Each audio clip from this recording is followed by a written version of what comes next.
This presentation and accompanying resources are to aid educators from the classroom level to the district in building summative three-dimensional science assessments on InnerOrbit. We will first walk through a brief introduction to set the stage, then talk about three-dimensional summative assessment best practices, and end walking through the Summative Assessment Planning Guide and Builder. Let's begin.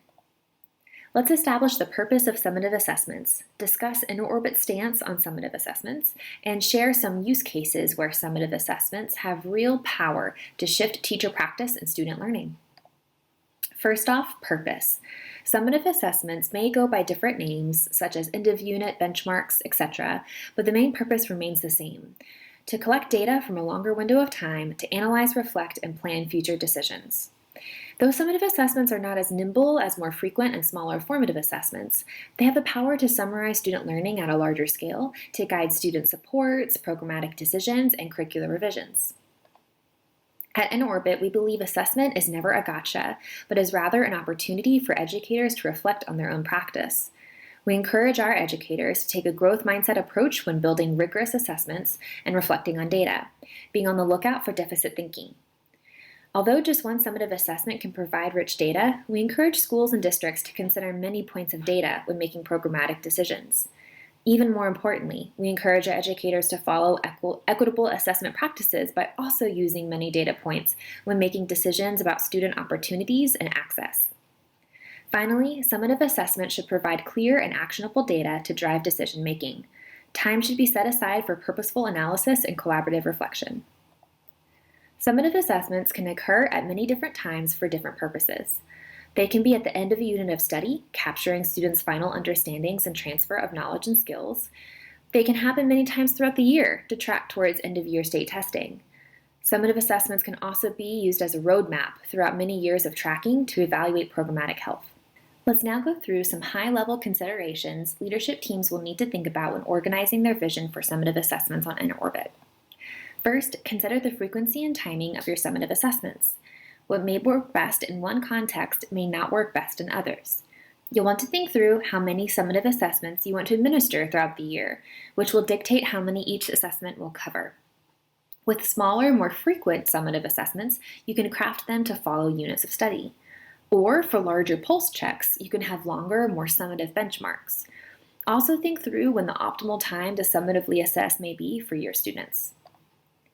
When considering your assessment timing and frequency, be sure to pace yourself. Consider your assessment system vision a few years down the road and plan backwards. Here you see a complete, robust NGSS assessment system with InnerOrbit. This is a solid goal to work towards after a few years of intentionally building teacher capacity and understanding. Different leaders have different preferences on how much front-loading to supply their team in regards to the scope and details of summative assessments. Take some time to consider how you'd like to share the purposes of your summative assessment. Some common deliberations our partners decide on is if they want their leadership team to create the assessment or if individual teachers should create their own summative assessments. Additionally, some leaders like to send out a landscape document outlining what performance expectations or PEs will be covered for each assessment. Last, think through if you would like your assessments to be available to your educators at any point throughout the year, or if you only want educators to access them in your assessment window. The third and final consideration we recommend thinking about is what you want your data reflection to look like for your summative assessment. What stakeholders should be involved? When is the optimal time to reflect on the data to inform instruction? And what other data would be helpful to consider in conjunction with your InnerOrbit data? We will now unpack best practices in summatively assessing three-dimensional science standards. The following discussion is targeted towards the next generation science standards and GSS, but is applicable to any three-dimensional science standards. When building summative assessments, it's important to have a clear vision of the rigor and purpose of each question. InnerOrbit has a variety of questions to support educators building diagnostic, formative, and summative assessments. Thus, for summative assessments, we recommend selecting rigorous two- or three-dimensional questions that lean into the science and engineering practices, or SEPs. This puts the focus of the summative assessment on the practices and application of science and not the recall of content. When selecting questions for summative assessments on InnerOrbit, consider questions that are tagged with all three dimensions of a performance expectation: science and engineering practices, SEPs, cross-cutting concepts, CCCs, and disciplinary core ideas, DCIs. Two-dimensional questions will also suffice for a summative assessment. However, we recommend two-dimensional questions tagged with a DCI and an SCP, not just a DCI and a CCC. These questions help students lean into the application and practice of science instead of recall. You can summatively assess using multiple choice or free response questions, which include drawing questions and open-ended choices. Multiple choice questions best mirror the majority of state assessments and lend to quicker grading. However, they do not provide as much information to educators as free response questions. On the other hand, free response questions mirror the rigor of the standards and usually are exactly what the performance expectation calls for students to do. This provides much information for educators to assess their students' understanding, but does create a large grading lift. Consider these pros and cons as you select summative assessment items on InnerOrbit. Let's go through some example questions on InnerOrbit to put these ideas into action of deciding which questions you should select for summative assessments.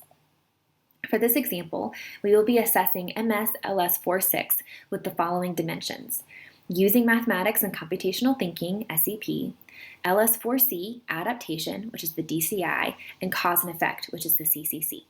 The life science phenomenon we will examine for this middle school PE is: why does the population of tuskless elephants vary? The trait for tusklessness varies across different African elephants across different ages.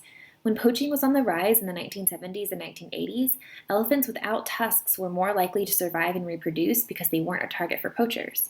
This started skewing the populations and increased the frequency of this trait due to human pressures.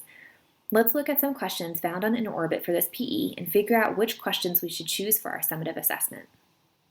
As you see the questions for this phenomenon, you'll notice that the first questions have only one dimension tagged. This is because they are knowledge-only questions best used for diagnostic or beginning of unit assessments. You may even see a DCI tagged from a prior grade band, making the question a background knowledge-only, diagnostic-style question. Next, you'll notice some questions with two dimensions tagged, usually a DCI and a CCC. These are great formative assessments for the middle of a unit, but does not show summative mastery of the performance expectation.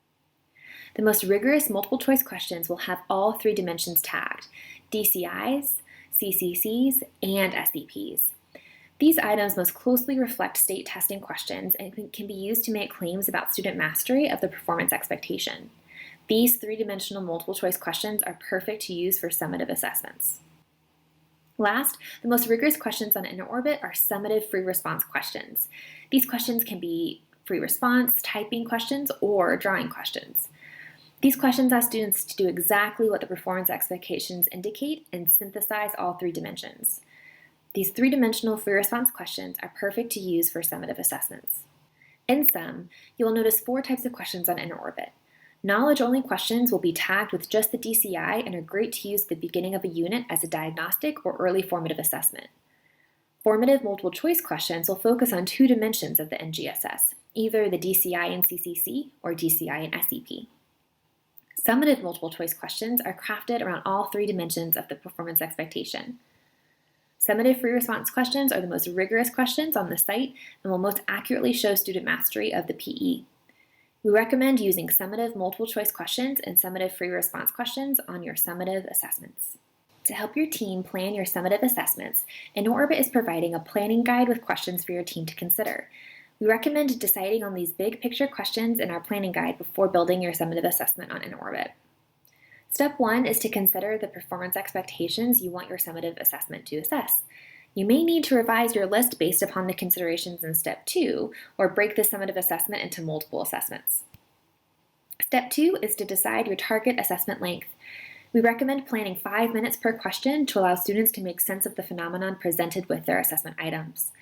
Additionally, we recommend including at least 2 summative questions per performance expectation to have enough data to make claims about student learning. So for example, if you want to assess 6 PEs, you will need at least 12 questions total, 2 questions per PE, which would require at least 60 minutes for students to take the assessment. Depending on your scope, after considering this step, you may need to go back to Step 1 and limit the number of PEs you want to assess. Next is Step 3, which is to decide which account you want to build your summative assessment in for the rest of your team. If you're creating a common or shared summative assessment for your team, the rest of your team will find the assessment under the Assessment tab in the Created by Others section. If helpful, we can change your account name to be a more general title, like InnerOrbit Science Department, instead of your name, to help your team find their assessments easier. Please email support@innerorbit.com if we can help you with this. The last step is to decide on some assessment settings and features.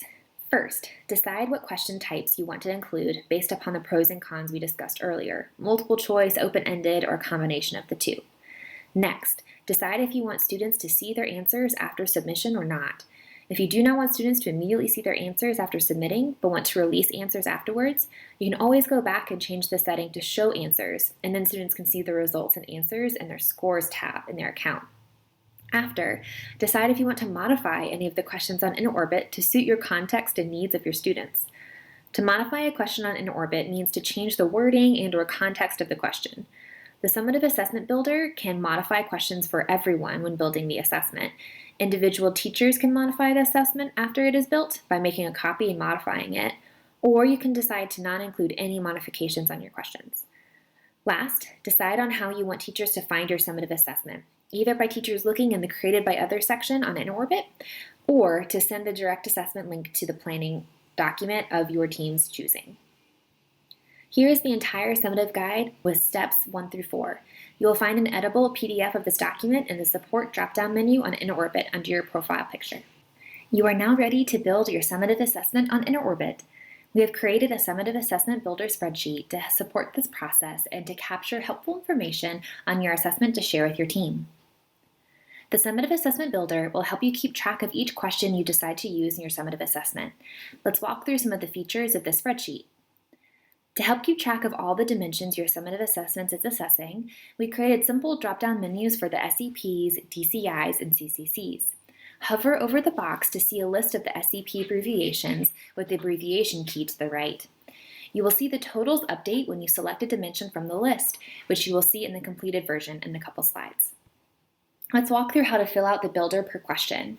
First, record the performance expectation, which you will see tagged in the purple evidence statements bar. Second, record the phenomena you choose. For example, this phenomena is tuskless elephants. If possible, we recommend keeping the same phenomenon for each PE. Third, record the question you selected by summarizing the assessment or typing in the first couple words of the question. For this question, we would type "a classmate says the frequency of tusklessness trait." Next, select the SCP from the list. This question's SCP is using mathematics and computational thinking. Then, select the DCI category. This question's DCI category is LS for life science. Last, select the CCC from the list. This question's CCC is cause and effect. Let's see a completed version of the Summative Assessment Builder. Here is a completed Summative Assessment Builder. You can see that the majority of the questions are three-dimensional. You can also see a summary of the dimensions assessed on this summative assessment on the right in the total columns. This builder will be helpful to share with your team to share the scope and depth of your summative assessment. Now that you've built your summative assessment, let's quickly discuss some key report features for how you can analyze your summative assessment data. Keep in mind a couple things when looking at your summative assessment data: which teachers have assigned or not assigned, or who has graded and not graded. To see these features, please email us at support@innerorbit.com to ask for administrative privileges. The first place to start analyzing your summative assessment data is the school report. Click on Reports, then go to School.